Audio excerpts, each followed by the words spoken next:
Over the last couple of days I have then started with this board. Now there's a load of 33 nanofarad capacitors. These basically I think sit across the power lines of most of the chips, and there's 76 of them I think, and I did count them up and I'm pretty sure I counted 76, so they're all in. I kind of thought that's the easy job. Even though there's a lot of them, they're all the same value and they're all listed as number A on the board, so that's quite handy.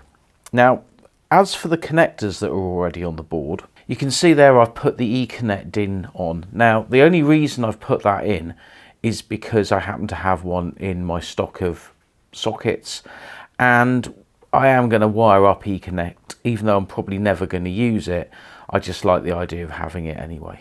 If we look at the ADC connectors on the end, you might notice that they're not all the same, and there's kind of a reason for this. And the reason is the versions of ADCs that I bought have got quite long clips here, and if you open them fully you'll see that one would actually be touching the one next to it, and it would mean it would be very difficult to get the cables in and out. And I actually had one of these larger style ADC connectors I fitted to the BBC Master that I'd recently serviced, and I actually ended up having to break off one of those because it just didn't fit. So I kind of thought, if you've got them here but then you've got one without arms in the middle, then they're not going to foul each other. Had I not bought these now, I would have known what they were, I would have probably just got the ones without the clips, because it's not like I'm going to be plugging cables in and out all the time. Now there's a few specialist parts that I haven't got that I've since ordered. Things like there's a relay that goes in there, there's a couple variable capacitors, there's the crystals for the oscillators, and a few other little bits and bobs. I've ordered all of that this morning, so those bits will come as time goes on. I've started putting the resistors in. There's some there, there's a couple down here, there's a transistor there, and I've thrown in a few chip sockets as well as a bit of light relief.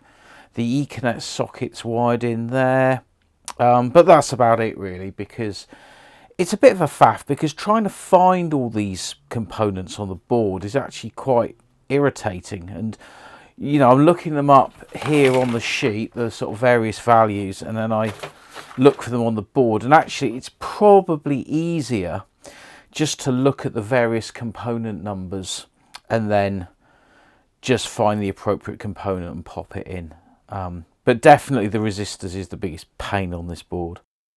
I got some posts, and there's 3 things here, so we'll just open them up and see what bits have arrived. Now I've got them turned upside down because obviously sensitive information's on the other side. So what we've got here, okay, this is one of our crystals then. This is one of the crystal oscillators. I think this is the 16 mega, that's a 16 megahertz crystal. So that's quite important. That's quite an important component. And I think that is located there where it says X1. And we have, this is a 6-pin DIN socket, and I got 2 of them because I bought them as a pack of 2. And this is going to be our RGB output, so if I pop that in there, that's where that one will go. One thing that was a little pain, these capacitors here, so C43 and C46, they're actually very close to the DIN socket, but I was able to fit them in, and there is no contact between the capacitors or the socket, but that was a bit of a pain. But yeah, as you can see, we're getting there slowly but surely. As if by magic, it's the next day. And talking of magic, there's Paul and Debbie. And here are some more packages that have arrived to me in the post today. So let's open them up and see what bits we've got. And in here we have a crystal. This, I believe, is the other crystal that we need, and this is the one that I think may need to have some heat shrink added to the legs to fit in the board, but we'll look at that in a minute. We have the connector for the analog input. So this is a standard sort of D-type connector, and that will solder on the back of the circuit board, and it's actually got some solderable lugs as well, so we'll get that in place as well. That's good. Yeah, So that's our little Diddy relay.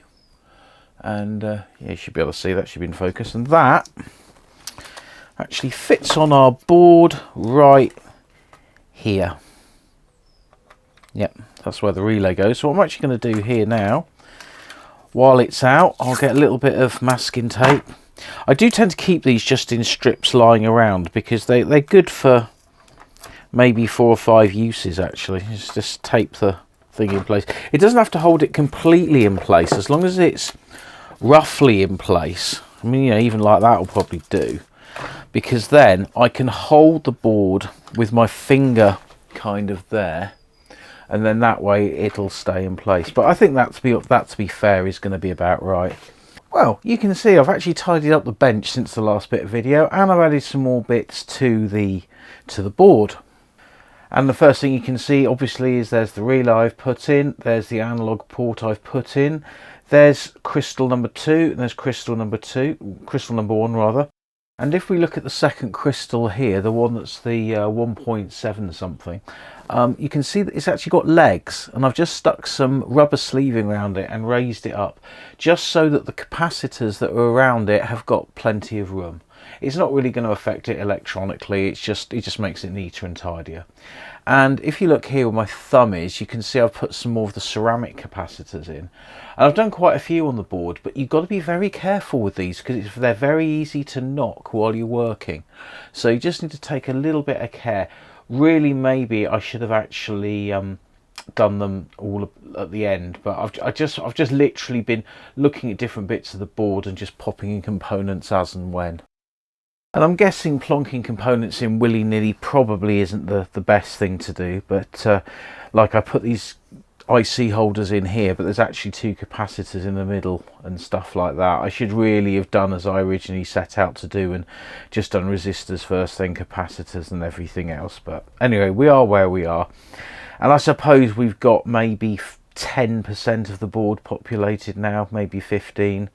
Again, you can see that I've knocked one of the capacitors, so I've just got to be a bit careful doing this. It's the next day of the build, and once again I've got some more packets of goodies that have arrived, so we're going to open them up and see what's turned up. And in this little jiffy bag, what do we have? Oh, more packaging. I must admit, I'm not a massive fan of all this over packaging of stuff. And this is going to be our other resistor network. So we did one yesterday, if you can see there. Wait for it to get in focus. But that's another ladder resistor network. And I know exactly where that goes on the board. So that will be soldered in a minute. We have some transistors. These are BC309s. So BC309s. And what I'm going to do is I'm going to grab my Sharpie pen and just write BC309. And oh, haha! Tickets for the guitar show in Solihull. I'll probably do a video about that when I go up. But yeah, I'm off to a guitar show. Looking forward to that. Very much. Maybe this is tickets as well. Oh, it could be a day for tickets. Oh, it might not. It might just be something else. No. This is from Retro Clinics. This is from Neil again. Oh, Mark. Sorry, not Neil. What did I say, Neil? Now these, if we can see up close, these are basically the DC power connectors that solder onto the board. So we need those to get power onto the board. And I've got something else I'm going to show you in a second in connection with all of this. Now this is an 18 ohm resistor based at 1 watt. We only need one of these, and this fits near the video ULA, and that's a resistor I didn't have. And here we have something else in a horrible jiffy bag, because they're hard to stick labels on and recycle. I mean, you can recycle them, but they're just a pain. And in here again we've got, now these are the trimmer capacitors. There's 2 of these on the board, and I think that's one of them certainly to do with one of the oscillators, and it's 22 picofarad top, so we'll pop those in as well, and that should fit on the board where the cassette goes. here. And guess what? It doesn't. No, that is just an ordinary... That is not the extended connector at all. No, that doesn't fit. That was a Duff buy. I had a funny feeling it might be Duff buy. And I think I'm going to have to recycle one from somewhere else. Or maybe... Is that... I mean, it is earthed on the front, but... I kind of wonder if you could just bend those pins back and have the thing slightly recessed. I mean, that would fit, I think. Or would it? No, it doesn't. Even the pinouts are wrong. Even the pinouts are wrong. So that's absolutely no use whatsoever. So, waste of time, waste of money. Never believe anything you read on the internet. Anyway, I've got something else to show you now. I'm going to pop the board up here out the way for a second, because here is my donor BBC Micro. Now this I bought from eBay and it was working. It was working fine.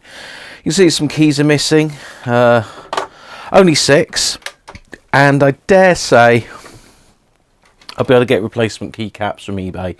There's going to be someone selling second-hand keycaps, so I will order those.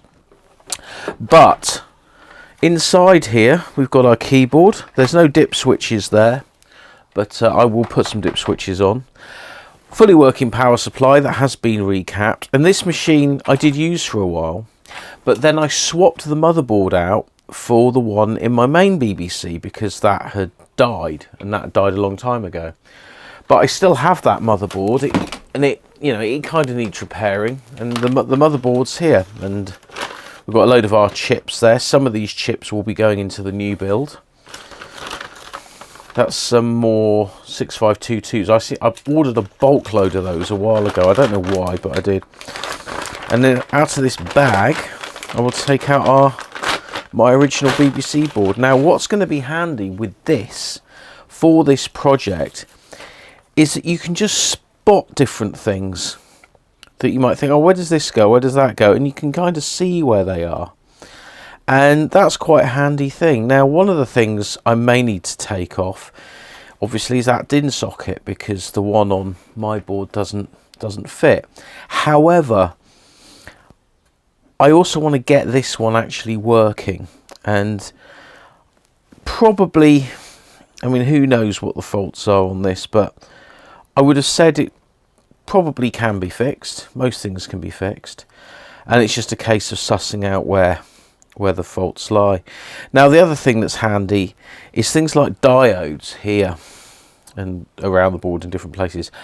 I'm never 100% sure what the orientations are, because it just says a plus, it doesn't say anode and cathode, or it's not sort of a standard thing. So I can actually look at this board and I can see where they are, and then I can get them in the right orientation. So this is going to be handy. So I'm just going to have this pin hung up on the wall, and I can just make reference to it. One job I'm going to do, just to get it out of the way then, is I've got a set of dip switches here. Now, I actually bought a load of these dip switches because I've got the plan. I had a plan, which I haven't done yet, of building a step sequencer using the dip switches and shift registers and something like a 555 timer as a clock. But I haven't got around to doing it yet, but I will do at some point. However, having the right size dip switch on here just means I can solder this in, and then we've got more flexibility on the keyboard. So I'm just going to pop that one in now. There we go then, full set of dip switches soldered into the keyboard. And as I say, I'm going to replace these other keys that are missing. I thought there was actually more missing than there is, but it's just 6, so hopefully I should be able to do that, and I'll give the keyboard a good clean as well. But I don't really need to worry about this until after I've built the computer. It's probably a little bit difficult to see here, but there's 2 of the power connectors are right here, and they're either side of this capacitor, and they're right by this ICC holder. So I actually had to do a little bit of a juggling act to get everything in and to make sure everything's far enough away that nothing touches. And I can probably see, in a way, the logic as to why they didn't socket all the chips on a BBC Micro. other than saving cost, because if it's slightly lower down, it's less in the way. But on the other hand, because these are socketed, you've got no bare legs touching the board either. So I kind of think I made the right call by doing that. But anyway, I've got all the other power connectors on the board now. This is where the inductor goes on the board, right here. And I put the resistors that sit around it in place because the inductor is obviously a lot bigger. Now, looking at the original board, it does have an inductor, but it's physically a lot smaller. It's actually that component there. I think, see, there we go. It's that component there that looks like a big fat resistor, but is actually the conductor. So, you know, I've got what I've got. Whether you can get the smaller version or not, I don't know, but that's what I ordered, and it is an inductor. And I have bought inductors like this before for other projects, and they've worked, so I'm just going to keep that in there.